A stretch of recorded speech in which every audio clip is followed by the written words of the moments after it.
Assalamualaikum warahmatullahi wabarakatuh dan salam sejahtera. Kami daripada Grup 5 akan membuat pembentangan mengenai satu projek inovasi berasaskan teknologi dalam proses pengajaran dan pembelajaran PDP di peringkat sekolah menengah.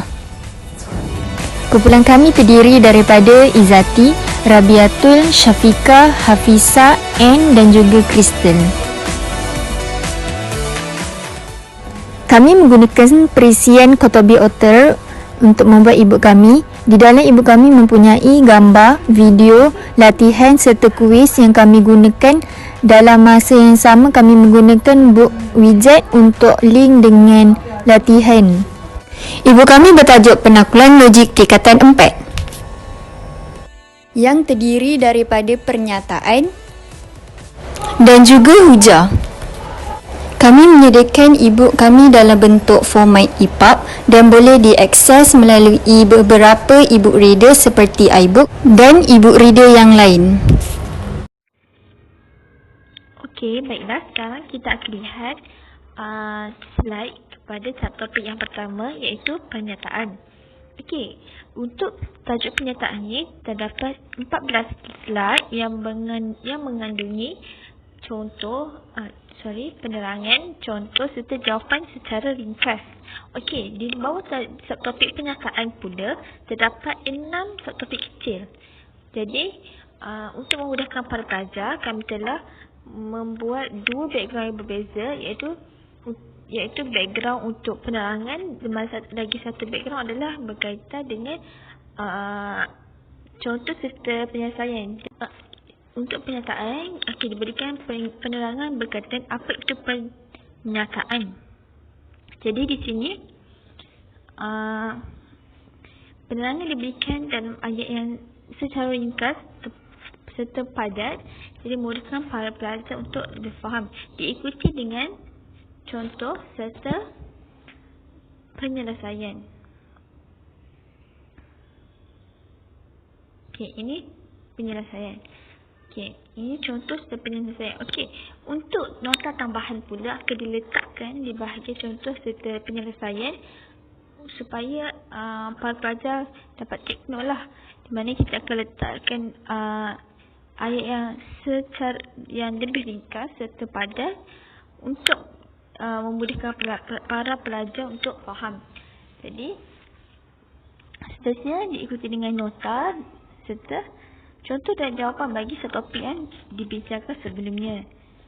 Okey, ini tengok contoh akan diletakkan dengan background buku nota, manakala untuk penerangan akan diletakkan dengan background yang kosong. Jadi ini tak adalah orang kata para pelajar tu bosan ataupun macam agak keliru ataupun serabut sebab background yang sama. Okey, ini contoh dan penyelesaian menggunakan background yang sama. Ini adalah subtopik kecil yang seterusnya, di mana kita selaraskan semua subtopik yang seterusnya menggunakan huruf besar dan warna yang sama, serta akan diletakkan tanda soal kasut emoji tanda soal tu di sebelah kiri ataupun sebelah kanan.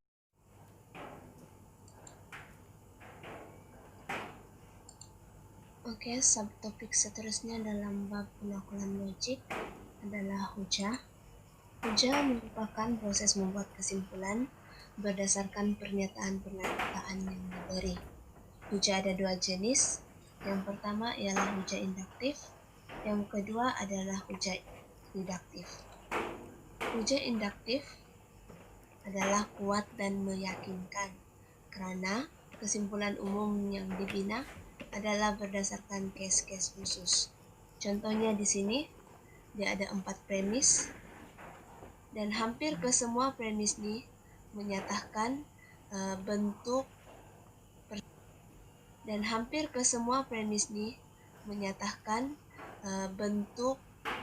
persamaan yang sama. Oleh itu, melalui keempat premis ini kesimpulan dapat dibuat dengan menggantikan nombor-nombor ini dengan huruf N. Oleh itu, kesimpulan yang dapat dibuat ialah 2N tolak 1, di mana N sama dengan 1 2, 3, dan 4, dan seterusnya. Seterusnya adalah hujah didaktif. Hujah didaktif adalah sah dan munasabah. Kemudian, kesimpulan khusus dibina berdasarkan premis umum. Hujah didaktif ini, kesimpulan yang dibina adalah berdasarkan premis umum. Hujah didaktif mempunyai 3 bentuk. Bentuk yang pertama adalah premis 1, semua E adalah B. Premis 2, C ialah E. Premis ini merupakan premis umum. Jadi melalui premis umum ini, melalui kedua premis ini, kesimpulan khusus dapat dibuat di mana kesimpulannya ialah C ialah B. Contoh untuk bentuk pertama untuk hujah didaktif adalah premis 1 mengatakan semua gandaan 6 ialah gandaan 3. Premis kedua mengatakan 18 ialah gandaan 6. Jadi kesimpulan yang dapat dibuat melalui premis ini adalah 18 ialah gandaan 3. Seterusnya, hujah didaktif bentuk yang kedua. Premis 1, jika P maka Q. Premis 2, P benar. Jadi kesimpulan melalui premis ini, Q adalah benar. Contoh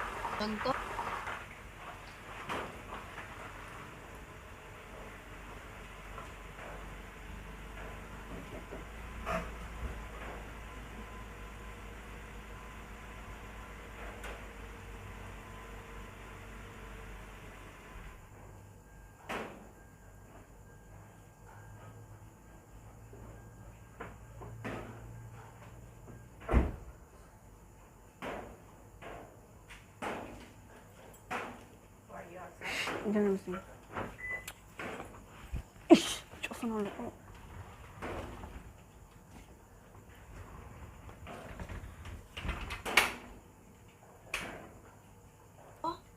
untuk hujah didaktif bentuk yang kedua ini adalah premis pertama, jika X ialah gandaan 6, maka X ialah gandaan 3. Premis 2, 18 ialah gandaan 6. Oleh itu, kesimpulan yang kita dapat buat melalui kedua premis ini adalah 18 ialah gandaan 3. Seterusnya, bentuk yang ketiga, bentuk hujah didaktif yang ketiga.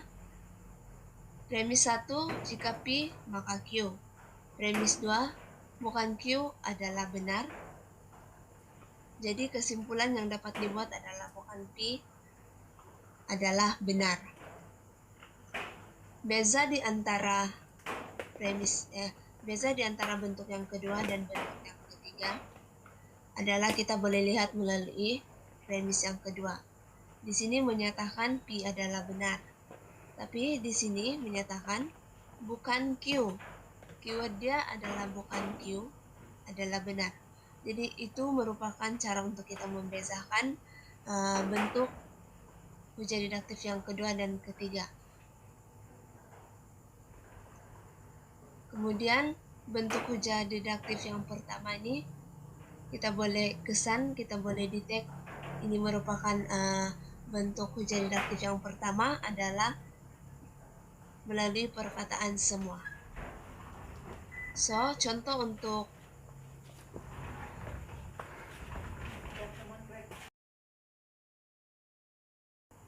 bentuk hujah didaktif yang ketiga, premis 1 mengatakan jika X ialah gandaan 6. Premis kedua, 17 bukan gandaan 3. So, kita boleh membuat kesimpulan melalui premis ini adalah 17 bukan gandaan 6.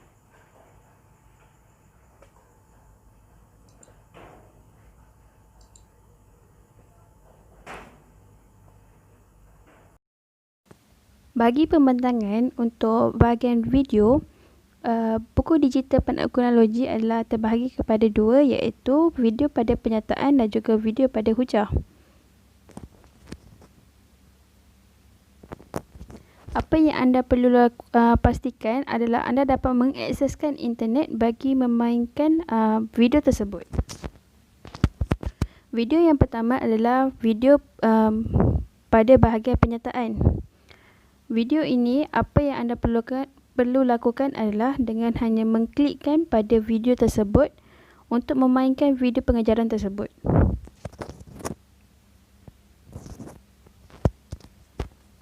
Setelah anda klikkan, anda akan dapat sambungkan kepada video pengajaran yang telah diletakkan dalam buku digital tersebut, dan sekiranya anda ingin besarkan skrin, anda hanya perlu klikkan pada button besarkan skrin tersebut.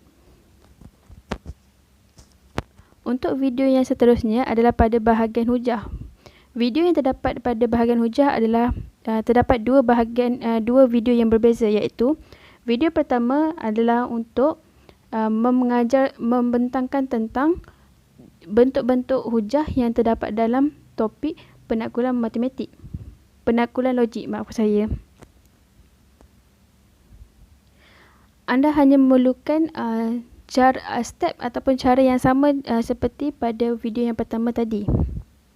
Untuk video kedua adalah melibatkan tentang induksi dan juga didaksi dalam topik penaklukan logik.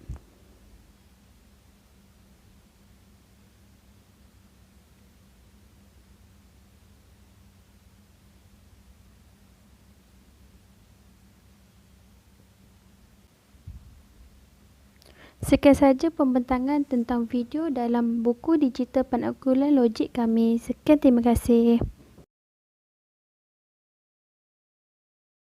Latihan subtopik 1. Pelajar boleh menjawab soalan latihan ini untuk menambah kefahaman mereka dalam subtopik ini. Soalan 1. Menentukan nilai kebenaran bagi pernyataan yang diberikan, benar atau palsu.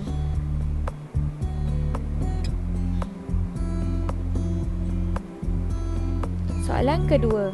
Tentukan nilai kebenaran bagi pernyataan matematik di bawah.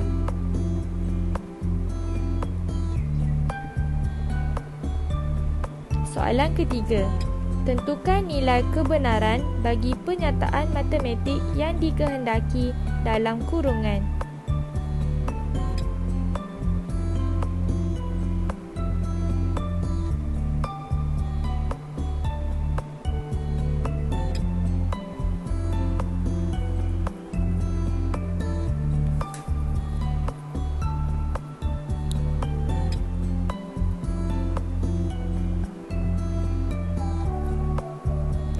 Submit answer. Jawapan boleh disubmit secara online atau offline. Tidak memerlukan data internet untuk submit jawapan. Selepas submit jawapan, tulisan hijau menunjukkan jawapan yang betul. Dan di bawah setiap soalan ada tulisan biru yang menunjukkan penerangan jawapan bagi soalan tersebut. Kuis subtopik 1. Kuis subtopik 1, pernyataan. Pelajar boleh menjawab soalan kuis ini untuk menambah kefahaman mereka dalam subtopik ini.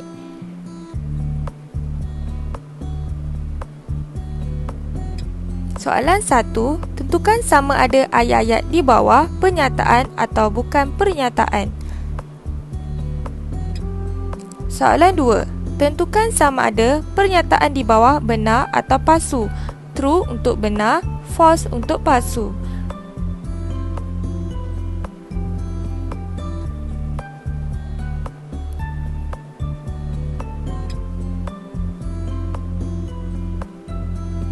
Soalan ketiga, tentukan nilai kebenaran pernyataan majmuk yang berikut. Selepas itu, submit answer. Jawapan boleh disubmit secara online atau offline. Tidak memerlukan data internet untuk submit jawapan. Selepas submit jawapan tersebut, tulisan hijau itu menunjukkan jawapan yang betul. Di bawah setiap soalan ada tulisan biru yang menunjukkan penerangan jawapan bagi soalan tersebut.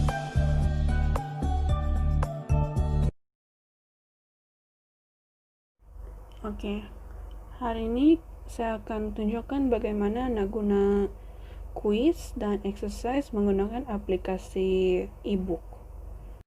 Oke, yang pertama kita akan menjawab kuis dalam bentuk objektif, dan di sini kuis kita ada 3 soalan, yaitu soalan 1, 2, dan 3.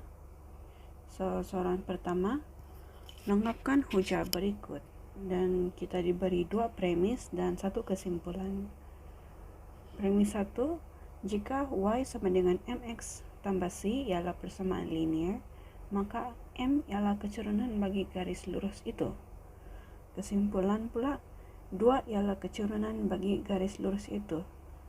Jadi kita tahu m sama dengan 2. Persamaan linear kita adalah y sama dengan 2x tambah c.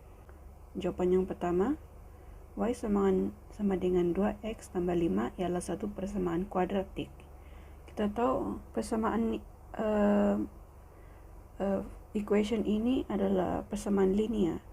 Jadi jawapan yang pertama adalah salah. Ketiga, y sama dengan 2x tambah 5 bukan satu persamaan linear. Seperti yang jawapan yang pertama, equation ini adalah persamaan linear.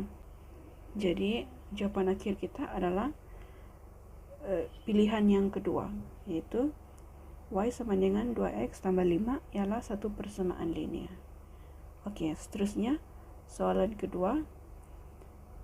Maksud didaksi ialah satu proses membuat kesimpulan khusus berdasarkan premis umum, atau suatu proses membuat kesimpulan umum berdasarkan premis khusus.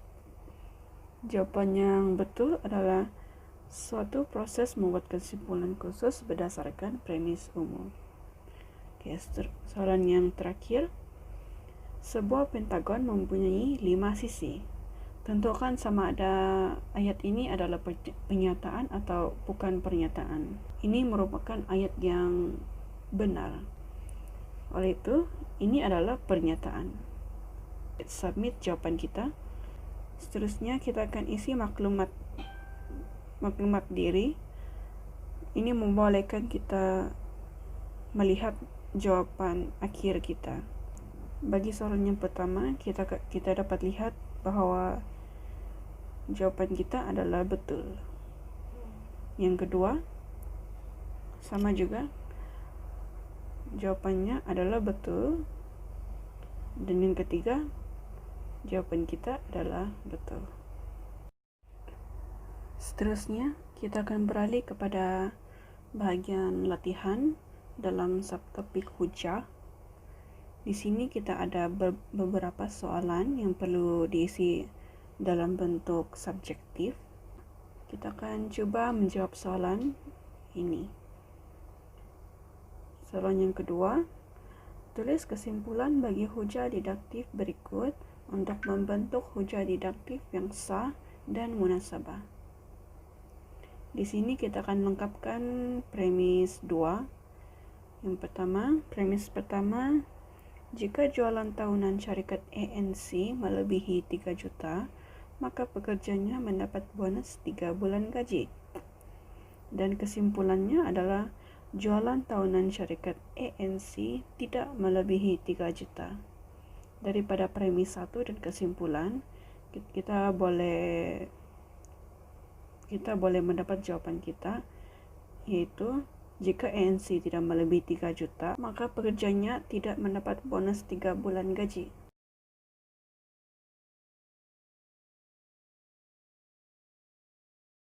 Ini jawapan akhir kita. Seterusnya, apabila kita sudah menjawab semua soalan ini, kita akan submit jawapan kita dan isi maklumat diri supaya jawapan ini diantarkan kepada email kita. Seterusnya, selepas kita submit jawapan kita boleh lihat sini sama ada jawapan kita salah atau betul. Oleh itu, dengan menggunakan aplikasi e-book, kita boleh belajar subtopik ini dengan lebih mudah. Bagi contoh, soalan pertama kita mendapat jawapan yang salah. Dan di sini kita diberi jawabannya. Dan soalan kedua, kita mendapat jawaban yang betul. Sama juga dengan soalan yang ketiga dan soalan yang keempat. Tetapi soalan yang kelima kita mendapat jawaban yang salah, dan di bawah soalan ini kita dapat jawaban yang benar. Kita boleh lihat skor kita, itu 3/5. Itu saja bagi kuis dan latihan bagi subtopik hujah menggunakan aplikasi e-book.